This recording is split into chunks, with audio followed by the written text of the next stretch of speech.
Okay, Delaney, this book that we're going to read today is called Adaptive Athletes by David Dreyer. Mm-hmm. So this book is an informational nonfiction book. What does that mean for the reader? It has true facts.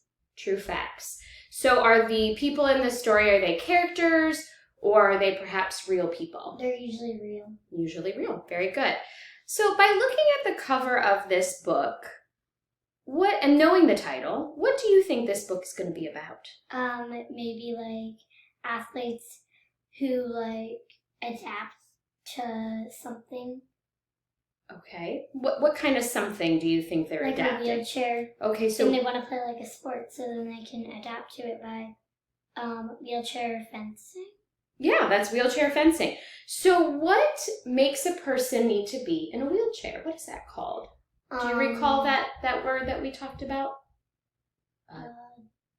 Disabled. Disabled. Yeah, they have a disability. They're disabled. Very good. So how do you think people, you kind of answered my next question already. How do you think people with physical disabilities play sports? Maybe having like people with the same disabilities in what they're doing. Oh, like a team, like wheelchair basketball team. Everyone's in a wheelchair. Mm-hmm. So to adapt basketball for those people with that disability, the adaptation would be to use a wheelchair, right? Yeah. So you had mentioned, so do you know someone that has a physical disability and that they adapt something on themselves in order to participate? Can you tell me about that? My friend May. Your friend May? She plays wheelchair basketball. Oh, and what does May have going on? What's her disability? She has a prosthetic leg. A prosthetic leg. Okay, very good. Okay, so we're going to go ahead. I'm going to have you read, and then we'll stop and kind of talk a little bit about what we've read from there. So why don't you go ahead and get started with the introduction. People have always admired athletes.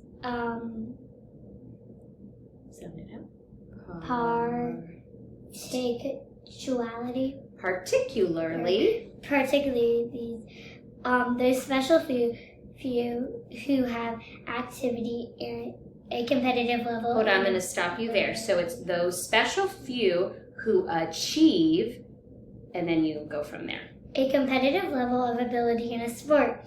We admire natural talents as well as an ability to compete and win under pressure. But even athletes gifted with superior talent must sharpen their skills with practice. Each athlete typically spends years developing the ability to run faster, swim faster, or throw a ball more accurately.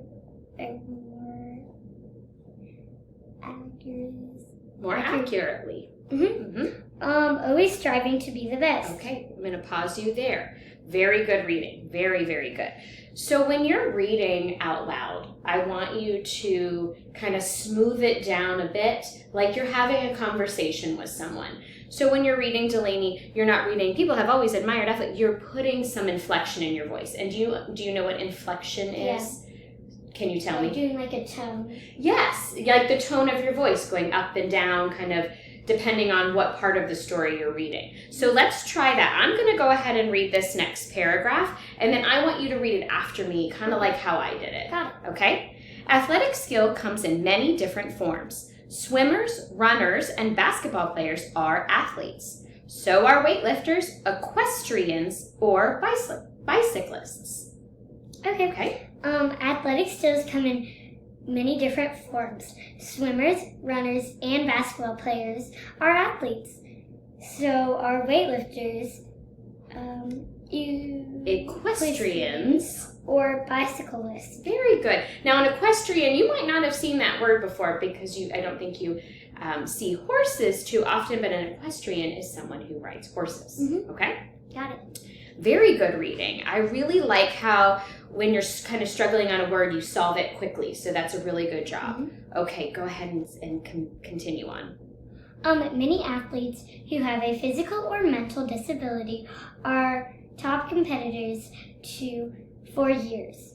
Rules kept most of their disabled athletes from their highest goal.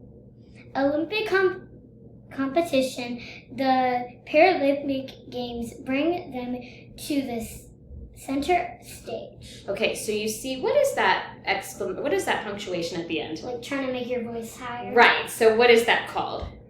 Like tone. It's an exclamation point. So when you see an exclamation point at the end of a sentence, what do you want to do with your voice? Like make it sound more exciting. It's exciting, right? So let's try that again, knowing that there's the exclamation point at the end. So start with the. The Paralympic Games bring them to the center of the stage. Very good.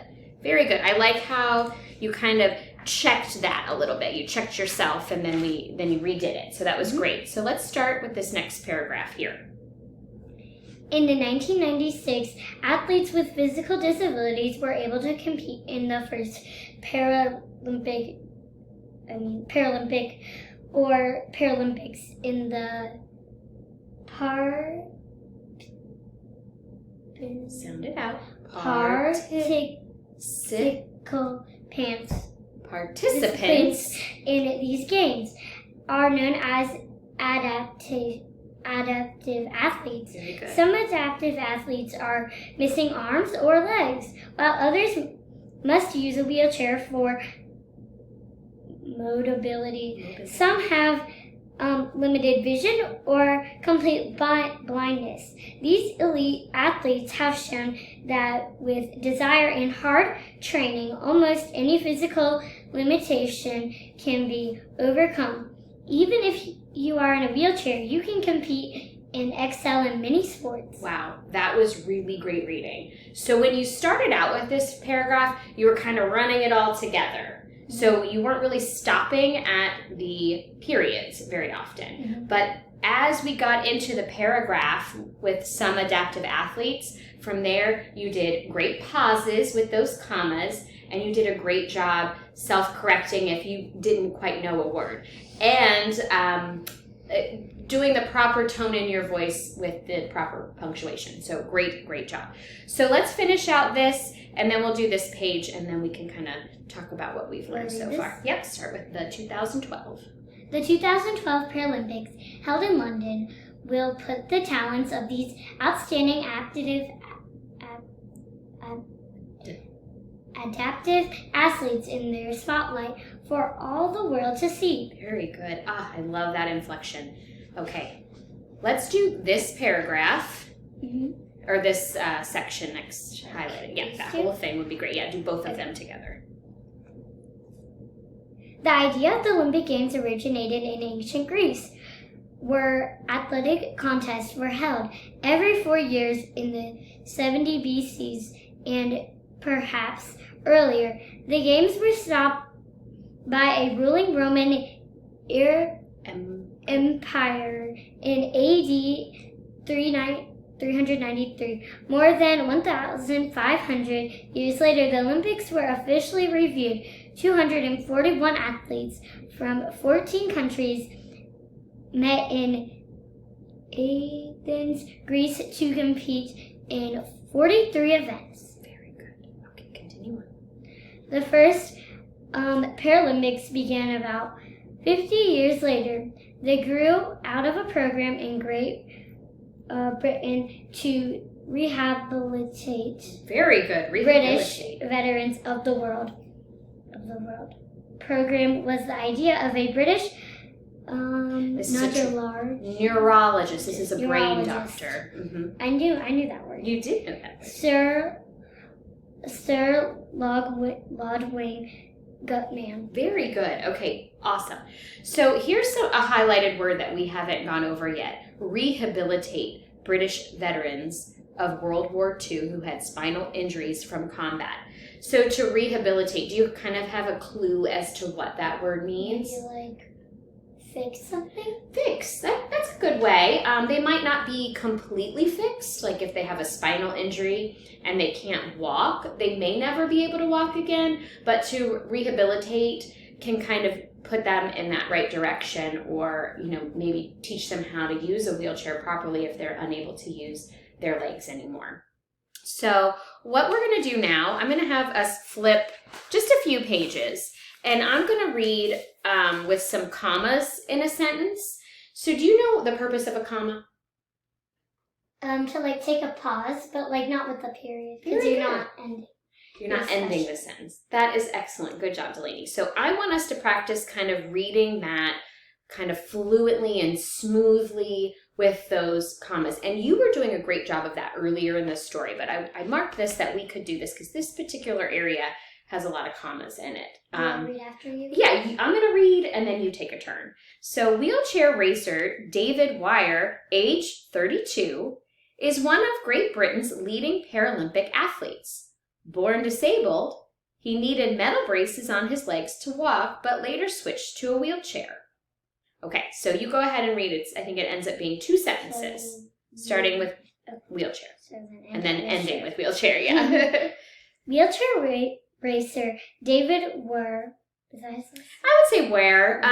It's tricky with names. I don't know how everyone pronounces their names, and there's some names in here that are German or French, so those are a little trickier. But David Ware, I would say. David Ware, age 32, is one of great... Hold on, we needed a pause. So age 32. Is one of the Great Britain's leading Paralympic athletes. Born disabled, he needed metal braces on his legs to walk, but later switched to a wheelchair. Very good. That was really good. I love that pause that you did there. So tell me, Delaney, we're not going to be able to finish this today. We actually will read over it again tomorrow. But can you tell me something in the story that you've learned that maybe you didn't know going in? Because you kind of already have a background with adaptive athletes, having a friend that is an adaptive athlete, but is there something new that you learned? How early the Paralympics was started. I learned that new too. Yes, I love that. Mm-hmm. I didn't know that the Paralympics started as early as they did. So I'm glad that you pointed that out because that was something that I didn't know as well. So thank you for reading with me. You did a great job. I really love how you are, you started out rushing and then you kind of went into that smooth conversation and realizing that we need to kind of take a pause with those commas, not a full pause like a period. But when you are reading and kind of making it smooth, make sure you finish a sentence with your period or your exclamation point. Make sure you have that good inflection in your voice. And then, know the difference between a pause after a period and then kind of one after a comma. So, all right, good job. Thanks, kid.